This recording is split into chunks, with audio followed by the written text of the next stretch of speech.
bisa menyebabkan seks bebas, dan perilaku ini yang dianggap tidak sesuai dengan nilai-nilai yang ada di masyarakat. Faktor penyebab dari pergaulan bebas sendiri, di mana di sini faktor teman-teman dari perilaku anak tersebut, dan yang kedua di sini karena kurangnya pemantauan dari keluarga atau orang tua, dan yang ketiga paparan dari media sosial, yang keempat dikarenakan rasa ingin tahu anak tersebut yang sangat tinggi, dan yang kelima kurangnya pendidikan moral, serta di sini karena masalah keluarga juga bisa menyebabkan terjadinya pergaulan bebas. Selanjutnya, di sini ada contoh dari pergaulan bebas sendiri seperti seks bebas, mabuk-mabukan, pergaulan yang mengacu pada kekerasan, berpacaran, serta cara berpakaian yang terlalu terbuka. Salah satu contoh dari pergaulan bebas adalah seks bebas. Jadi, apa sih seks bebas itu? Seks bebas adalah hubungan seksual oleh pasangan yang tanpa memiliki ikatan pernikahan ataupun komitmen jangka panjang.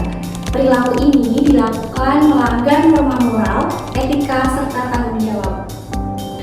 Akibat seks bebas itu sangat beragam dan mencakup berbagai dampak negatif, baik secara fisik, emosional, maupun sosial.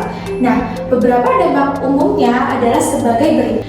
Yang pertama itu ada penyakit menular seksual atau PMS. Nah, seks bebas itu sangat meningkatkan resiko tertularnya penyakit menular seksual seperti HIV/AIDS, sifilis, gonore, dan chlamydia yang menyebabkan resiko jangka panjang. Yang kedua itu ada kehamilan yang tidak diinginkan atau pernikahan dini. Nah, akibat dari seks bebas pada remaja dan SMP adalah pernikahan atau kehamilan yang tidak direncanakan. Jika seorang remaja hamil, terutama di usia yang masih muda, mereka dan keluarga mereka seringkali beranggapan bahwa pernikahan adalah jalan satu-satunya untuk mengatasi persoalan ini. Nah, pernikahan atau kehamilan usia muda ini juga sangat beresiko bagi si remaja tersebut dan bagi bayinya. Yang ketiga, itu ada kekerasan seksual. Nah, kekerasan seksual ini salah satu contohnya adalah pemerkosaan. Nah, pemerkosaan sendiri itu bisa terjadi karena beberapa faktor ya adik-adik. Yang pertama, itu bisa karena faktor pakaian yang kita gunakan. Nah, jadi untuk kalian yang masih remaja SMP, tolong menggunakan pakaian yang sesuai umur kalian ya. Yang kedua, itu juga bisa karena mungkin kalian terlalu over atau terlalu berlebihan menggunakan media sosial sehingga tidak bisa memilah antara yang benar-benar baik dan yang tidak. Jadi, tolong berhati-hati ya menggunakan media sosial. Nah, untuk yang terakhir itu ada gangguan emosional dan psikologis.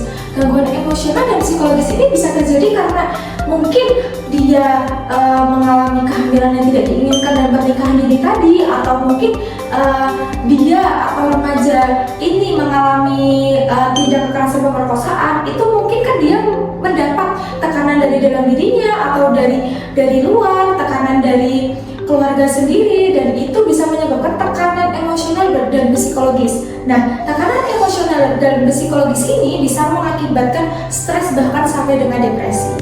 Apa sih PMS itu? PMS itu adalah penyakit menular seksual yang ditularkan melalui aktivitas seksual yang bisa melalui kontak vaginal, anal, dan oral. Beberapa jenis PMS yang umum yaitu ada sifilis, ada gonore, chlamydia, herpes genital, ada HPV, dan HIV. Berikutnya ada gejala PMS. Gejala PMS itu berbeda-beda tergantung dari penyakitnya. Berikut ini ada beberapa gejala PMS, yaitu nyeri saat buang air kecil, kemudian mengeluarkan cairan abnormal dari alat kelamin, kemudian yang ketiga yaitu ruam atau luka pada alat kelamin, yang keempat ada demam, kemudian sakit kepala, dan kelelahan. Nah, selanjutnya yaitu cara penularan PMS. Nah, ada beberapa cara nih penularan PMS. Yang pertama yaitu dengan cara anal ataupun dengan anus. Yang kedua yaitu oral ataupun mulut. Yang ketiga vaginal. Dan yang keempat yaitu kontak langsung dengan cairan yang sudah terinfeksi. Nah, selanjutnya ada juga cara pencegahan PMS nih. Nah, apa aja sih cara pencegahan PMS itu? Nah, yang pertama cara pencegahan PMS yaitu dengan menggunakan kondom saat berhubungan seksual. Dan yang kedua yaitu setia dengan pasangan. Yang ketiga yaitu menghindari kontak langsung dengan seseorang yang sudah terinfeksi, dan yang keempat atau terakhir yaitu kita harus melakukan pemeriksaan rutin tentang PMS itu, teman-teman.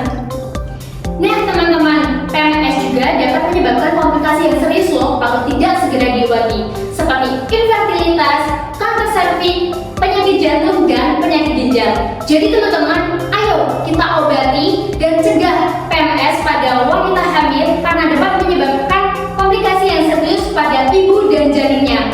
Oleh sebab itu, penting loh bagi kita untuk melakukan tes PMS secara teratur. Pernikahan dini. Apa sih itu pernikahan dini? Pernikahan dini merupakan pernikahan yang dilakukan oleh pasangan yang belum memasuki usia untuk minimal menikah. Nah, di Indonesia sendiri, usia untuk minimal menikah yaitu 19 tahun baik laki-laki maupun perempuan. Nah, untuk pernikahan dini ini sendiri memiliki banyak dampak seperti dampak medis, dampak psikologis, dampak kesehatan reproduksi, dan dampak sosial. Nah, contoh dari dampak medis yaitu bayi lahir dengan stunting dan berat bayi lahir rendah. Nah, contoh dari dampak psikologis seperti gangguan mental, perceraian, dan ketidakharmonisan dalam rumah tangga.